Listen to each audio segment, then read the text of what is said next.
How's it going, everybody? The Half-Life 2 shotgun here. Now, oh boy. Well, it's definitely taken me a few days to even start to make this video as of recording this, and it's probably going to be released the day after I record this, or maybe even the day after I even think about uploading it, because I am very fucking stupid, and I need to make sure that I get all my facts correctly. After all, the best way to combat stupidity is with research. But of course, with a sorted individual like the one we're about to be taking a look at today, every single piece of information needs to be at the utmost accuracy, otherwise I will gravely fuck up. Today we're talking about Camilla Cuevas. Hopefully that is the last time I even try to pronounce her fucking last name. Now, you probably either know her or you don't, as with most topics that I even talk about on this channel. But for those of you who don't know who she is, allow me to give you some background, and this is also some background for those who probably do know her, but probably don't know about the multiple crimes against fucking humanity that she has committed at this goddamn point. So Camilla Cuevas is a YouTube animation channel that is literally only known for the Glitch Tale series. It's basically like some sort of weird Undertale generic anime thing. I don't know. It's very confusing. I used to be a fan of it, and like halfway through season 2 happened, and it just became way too convoluted for me to even follow along with. Coincidentally, just so happened to coincide with the first controversy that she ended up in, which was her deciding to side with Creepshow Art against Hopeless Peaches and whatnot. So that was an entire schism that happened, and that was not fun for literally anyone involved, except for maybe Creepshow Art. That was until she was exposed to be one of the worst individuals I think I've ever covered on this fucking channel. But of course, Camilla's entire reign of terror would not be done yet because, well, if you end up large enough on YouTube, 9 times out of 10 you'll probably have like a Discord server, and of course, since her Glitch Tale animation ended up getting extremely popular, she had a Glitch Tale Discord server. And of course, just like with anything related to Undertale, pretty much 90% of the entire population of that entire server was mostly children. And funnily enough, she had not 1, not 2, not even 3, but like 17 different predators as like moderators for her server that she didn't do anything about despite being confronted with it. Yeah, like she was told about this stuff, and she tries to come up with some sort of really stupid fucking convoluted bullshit in this apology video that we're going to be covering, which, don't worry, we'll be getting into that very shortly here. But yeah, she decided to quite literally enable predators, even created a group chat with a lot of the predators, including children, and, yeah, just all around not a very good person. And after she was called out for this, like multiple fucking times at this point, she decided to even go as far as to even joke about it, even, like, meme about it a little bit, turned it into a ha-ha-hee little joke about her endangering children. And it literally took another person gaining the abilities of a moderator by warming up to her enough for them to literally shut down the entire fucking server, something that Camilla should have done long ago, for pretty much all of this to kind of come to a final crashing end. But we're about to be getting into Camilla's apology video, I guess. She also had like a community post and whatnot, but I'm not going to be getting into that. If you want to see a dissection of the community apology that Camilla attempted to make, I will leave a link down to Queen Seraphina's video talking about this, as well as her own live stream covering this very apology that we're going to be getting into, because she does it a lot more thoroughly than what I'm going to do here, which is mainly just kind of going through some of the most important points and not really covering every single piece of the first 25 minutes. And you're probably wondering to yourself, well, why only the first 25 minutes? Well, I had to save this video. So the original title of this video was Will Be Unlisted Soon, and probably as of recording this, it has in fact been unlisted. And the title of the video wasn't even anything, it was literally just random timestamps. Apparently Camilla doesn't know that chapter functions exist, and she decided to put it into the title. So it was titled just English at 0:13, Spanish at 26:51, and then suddenly goes back to English at 37 minutes. Now, for those of you wondering, well, is the Spanish section just the first 25 minutes condensed down into a short Spanish explanation? Fuck no, it's not. Of course it fucking isn't. It is quite literally just her going off on another tangent in Spanish, probably in hopes that there is no one in her audience that actually speaks and understands Spanish that is able to dissect it. But we're going to be getting into this. It is extremely bad. It is a full 40 minutes, but we're not going into all of it. Like I said, I'm mainly going to be hitting some of the main key points that she harps on quite a fucking lot throughout the entire, at least first 26 minutes of this entire thing, and then I'll pretty much explain some of those, explain why they're stupid, explain why they're manipulative, and then we'll call it a day, okay? Does that sound good for everyone involved? If it doesn't sound good, the door's to the left, and you can just watch the videos down below if you want something more thorough. But let's just dive right into it. So without further ado, let us sit back, relax, grab some popcorn, And let's just dive right into this complete fucking rot fest. I'm not used to express my feelings. I never have. It's a problem I've always had, and it's worse when I talk. So, I wasn't going to use my channel for this. I swore to myself I didn't want to use my channel for something that wasn't art related. Man, if I had a single dollar for every single YouTube apology video that started off with, I didn't want to make this, or I didn't want to post it on this channel, or anything along those lines, I'd probably have Beth Jesus' fucking average hourly paycheck by now, okay? That's how much money I would have at this point. But that's besides the fucking point right here, okay? No, you wanted to make this. You wanted to make this video in an attempt to try and make sure you could defend yourself with the most flaccid fucking shit you could possibly ever come up with. If your community post wasn't already bad enough, this video is even worse, especially considering the fact that, well, within the original video, which is, once again, probably unlisted by now because of how fucking trashed it was, both the comments and the like to dislike ratio were also disabled on that same exact video. So, yeah, she was not very open to anyone critiquing her within the comments or within the like to dislike ratio. So, yeah. But of course, she's probably taking a look at everyone that's verbally thrashing her for this terrible flaccid apology of hers, and probably crying. And that will allow me to live for another day. But, I think it's got to the point where I feel I have to. Not only for the people involved, but also for me and my mental state. Put it very simply, she's going to be using this whole mental state thing as, well, lo and behold, a fucking deflection point, so that way she can be absolved of any and all criticism by using the mental health card. And also, when she talks about the people involved, she's not talking about the actual victims here. Let's be fair here, as we will be getting into with some of the other points within the video here, she's not talking about the victims. She doesn't give a shit about the victims, as detailed by numerous DM screenshots that, if I have access to them, I will show up on screen. If I don't, then they're within the videos that I will have linked down below if you, once again, want something more in-depth. So, but yeah, she doesn't actually give a shit about the victims. She only cares about the numerous predators that she constantly jacks off and continuously, gives them, I guess, a full-course buffet of children to prey on. Like the things I feel that I have to say publicly. If you don't know about the topic or don't care, just close the video, honestly. Like, who cares? But if you do, and I know the people are gonna watch this that do care, yeah, I guess stick around. Well, let's put it this way. The people that actually do care about the well-being of the victims ended up leaving this video even more pissed off at you than they already were to begin with. You already came across as an uncaring, unfeeling piece of human fucking vile sputum, and then, upon watching this video, they realized just how little you actually cared. I'm going to start by talking about my experience with the guy that you might have heard, Veer. If you had the misfortune to read his name in one of my works. Alright, well, time for another little history lesson. This Veer individual is one of the main key predators that is well known to have been within her server that she gave the highest amount of praise to. It is a whole lot to try and dissect, but to put it very simply, Veer was Camilla's partner for, well, as of right now, probably still her partner. I wouldn't be fucking surprised by it at this point. She will, in fact, state that she cut ties with him after finding out about all this stuff, but then it was later revealed that she was playing fucking League with the guy, literally pulling a fucking Coyote Lovely up in this bitch, so, you know, there's that. I knew him for over 10 years. I think we met when I was 15. And, well, things just started from there. I never was one to have many friends. In fact, I was heavily bullied at school, like, you know, physical, getting beat and all that. I never had the same interests as other people as well, and I'm just introverted, and I didn't like to go out to begin with, so I didn't have exactly experiences with friendship, until he came along. Seemed like a nice guy. He liked the same things as I did, and that's how we just started talking. Sadly, I started to normalize behaviors that he had that are completely unacceptable, that for me were normal. So yeah, you can already tell she's going to be pulling the, well, I was a victim, you know, of this individual as well, therefore I'm absolved of any guilt card. By the way, for those of you who have no idea, I'm sorry to break this to you, but just because you are a victim doesn't mean that you cannot become the very thing that destroyed you, okay?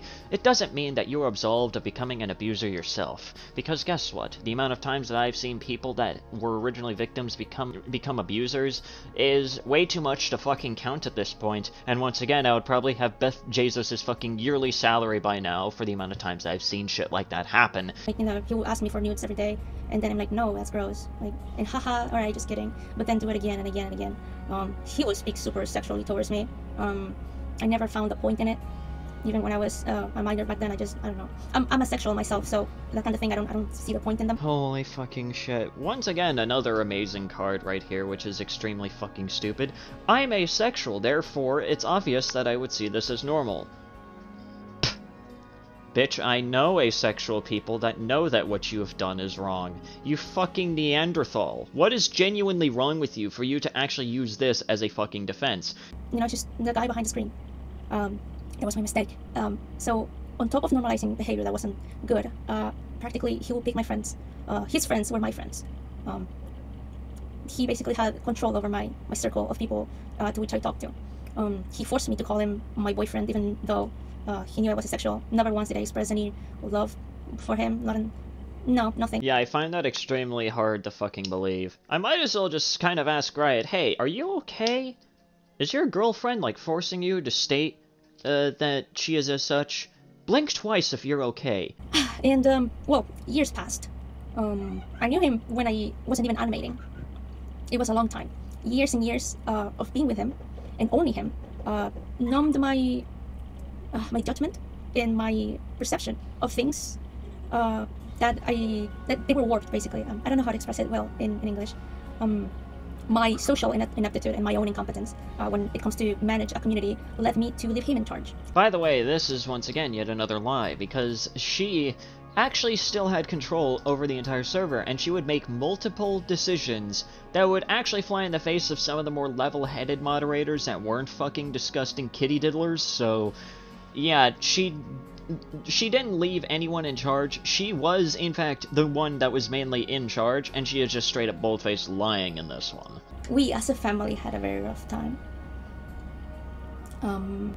I know if you've noticed, I haven't drawn much for a while.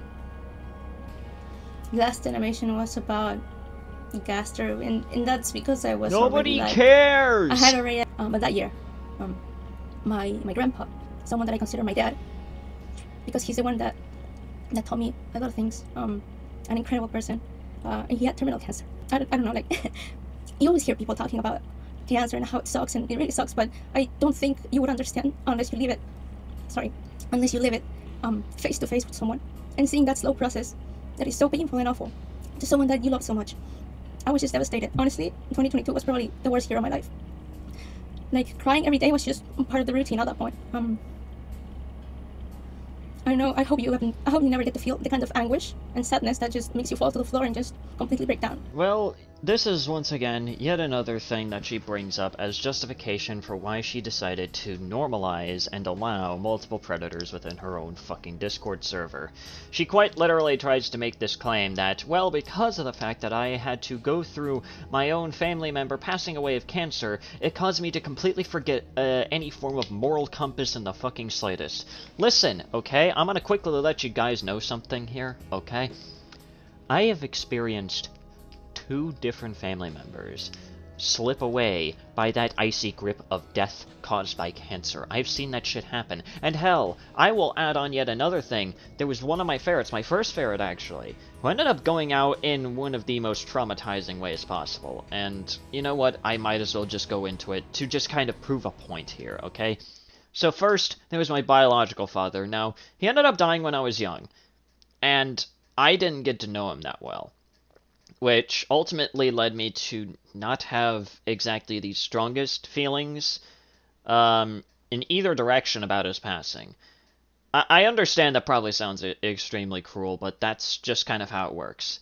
He died when I was young. I didn't get to know him all that well.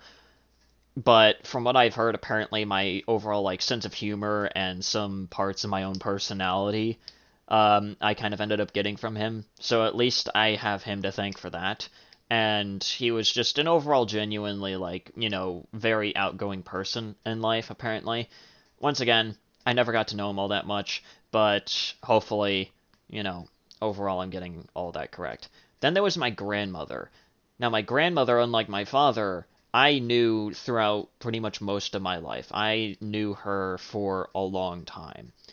Like, I would go to her house pretty much every single weekend, and overall, she was kind of one of the most formative individuals that I ended up growing up with. She was kind of an extremely happy and outgoing person, but knew when to get serious. Like, she pretty much was the one that overall formed my basic outlook on life, which is to at least try to see the good in a lot of things, but understand when things are just really bad and when to just kind of drop it.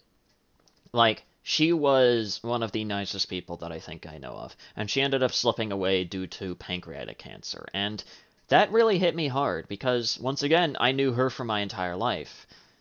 And then, of course, there was Marshmallow, my first ferret. She ended up outliving pretty much most of my other ferrets. She lived a very happy, long life, all things considered. But then there was just one night where I was awoken by just bloody murder screams from nowhere, and it was coming from her. And this actually ended up waking up my stepdad.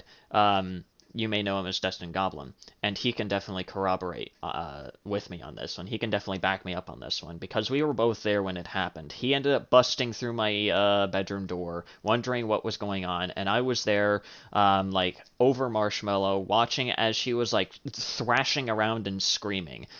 And here's the thing. Marshmallow was a ferret that was extremely stubborn, and was able to warm up. And she was basically one of those that, like, you know, she was the first one, and she was extremely stubborn. Whenever we had a new ferret, she had to break them in, pretty much, and we had to kind of separate them until she eventually warmed up to them and whatnot. And I do believe that it was just one of those cases where she ended up going out the way that she lived, which was, in a way, that she was just really stubborn. She didn't want to go yet. She wanted to stay around as long as possible. She wanted, I guess, in a way, to, I guess, fight against death itself. That's kind of my way of looking at it. Like, she was just an extremely stubborn, you know, animal, and she was just like, I don't want to go yet. I don't want to leave yet. There's so much that I want to live for. But unfortunately, that night, she ended up dying right in my lap. She eventually just stopped screaming, she just stopped moving, and eventually she just went cold. But do you want to know the main thing that connects all three of these? Even though at least 2 out of the 3 of these events hit me extremely hard, they weren't enough to cause my moral compass to do a 180 backflip off of Mount fucking Vesuvius into the 9th layer of hell! They didn't cause me to suddenly forget my fucking morals. They didn't suddenly cause me to forget how to treat other human beings. They didn't cause me to completely disregard the feelings of other people because I ended up going through something traumatic. They didn't cause any of that. Instead, what happened is that they caused me to grow and change as a person. They ended up forming me into the person that I am today. Someone that at least tries to uplift others in the best way I possibly can, tries to see the best in every single situation, but in certain cases like this, it is impossible to see the best in a human being as disgusting as this. Using the death of a family member to justify enabling predators.